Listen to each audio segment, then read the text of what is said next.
आजी आपल्या 4-5 वर्षाच्या नातवाला घेऊन बसमधून उतरल्या. आभाळ अगदी गच्च भरून आलेले होते. क्षणभरातच पाऊस कोसळणार असे दिसत होते. स्टँड पासून दवाखाना अगदी जवळ असल्याने आजी नातवाला घेऊन चालत निघाली. आजीचा नातू दिगू आजूबाजूला पाहत हळूहळू चालत होता. चल रे बाबा, लवकर लवकर, पाऊस सुरू व्हायच्या आत पोचलं पाहिजे दवाखान्यात. आजी दिगूला म्हणाली. पण त्याला सांगून काय उपयोग, ऐकू कुठं येतंय त्याला. आजी खंत करत पुटपुटली आणि स्वतःशीच पुटपुटत पुढे चालू लागली. दवाखान्याच्या बंद दाराकडे आजीचे लक्ष गेले. आता कुठे थांबणार?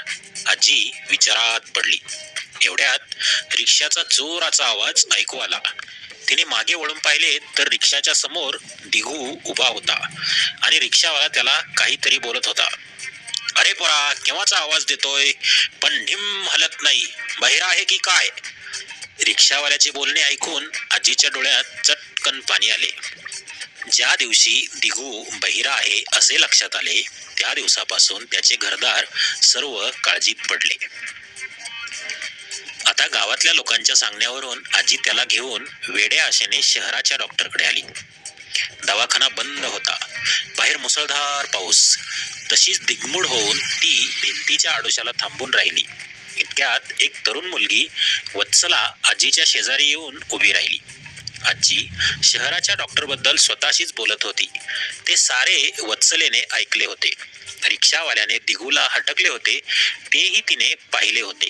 काहीतरी मनाशी ठरवून ती आजींना म्हणाली. कोणत्या गावाला जायचंय आजी? पाऊस तर फार पडतोय. कोण ग बाई तू? माझं नाव वत्सला आहे, शिक्षिका आहे मी.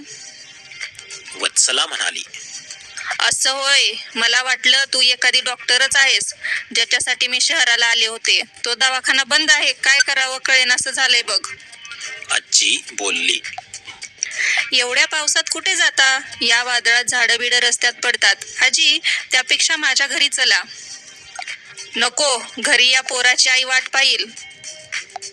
पाहू द्या, आजची रात्र माझ्याकडे राहा. उद्या मी तुम्हाला जे काही दाखवीन ते पाहून हसत घरी जाल. वत्सलाने आजीला मोहात पाडले. आजी थोडीशी विचारात पडली आणि मनाशी काहीतरी ठरवून म्हणाली. असं होय, हसणं मिळणार असेल तर तुझ्या घरी येते मी. गेली 5 वर्ष झालीत, हसणं विसरलो आम्ही. पाऊस ओसरल्यावर आजी दिगू वत्सलाच्या घरी गेले. जेवणे झाली. गप्पा मारणे सुरू झाले. वत्सला ही मूकबधीर मुलांच्या शाळेत शिक्षिका होती. अत्यंत आनंदी, हसऱ्या स्वभावाची. तिने विचार केला की बोलकी मुले शिकतात, हसतात, खेळतात, आनंदी जीवन जगतात. त्यांना कुणीही शिकविल, पण ज्यांच्या वाट्याला बहिरेपणाचे, मुकेपणाचे दुःख आले आहे, त्यांना कोण शिकवणार, कोण सुकवणार, त्या मूक कळ्या कोण उमलवणार? त्यांच्यातील सत्व जागवून त्यांच्या चेहऱ्यावर अभिमानाचे, विश्वासाचे हास्य फुलवायचे, हा पक्का निर्धार करूनच ती मूकबधीर मुलांच्या शाळेत शिक्षिकेचे काम करत होती. आजीशी गप्पा मारत तिने त्यांची सर्व माहिती काढून घेतली. आजी पण कितीतरी दिवसांनी असे मन मोकळे बोलायला मिळाल्यागत बोलत होती.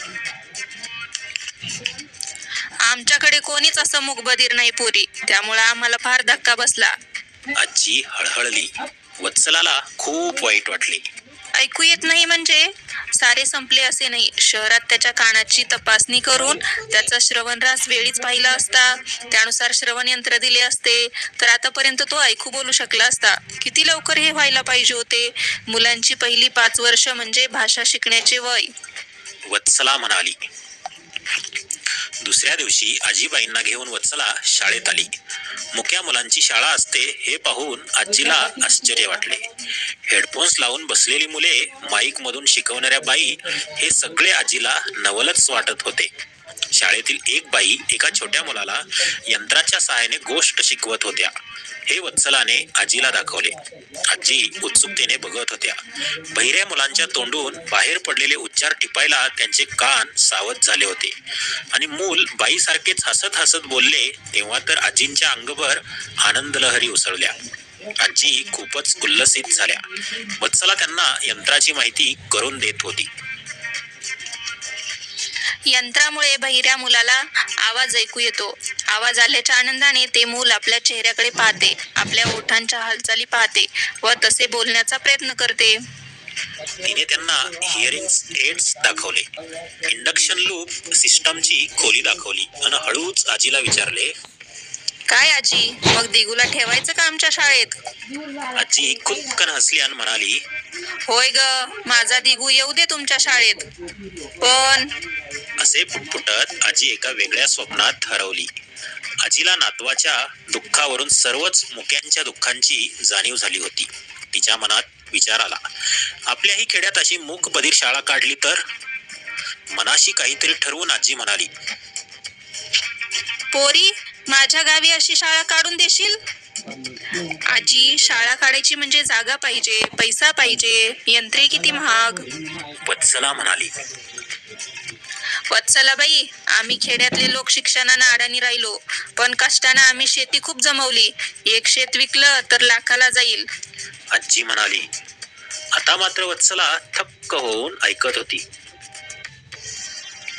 म्हणजे शेत विकून एवढा पैसा देणार तुम्ही मुक्यांच्या शाळेला? हो देणार. अगं बाई, माझ्या गावची मुलं शाळेत जातील, शिकतील, त्यांना वळण लागेल, स्वतःच्या पायावर उभी राहतील. आजीने या मूक बधिरांसाठी काही करण्याचे ठरवले आणि तिने तसे बोलून दाखवले. आजीच्या विचारातील या नव्या पैलूचे दर्शन होताच वत्सलाचे अंतःकरण भरून आले. ती म्हणाली,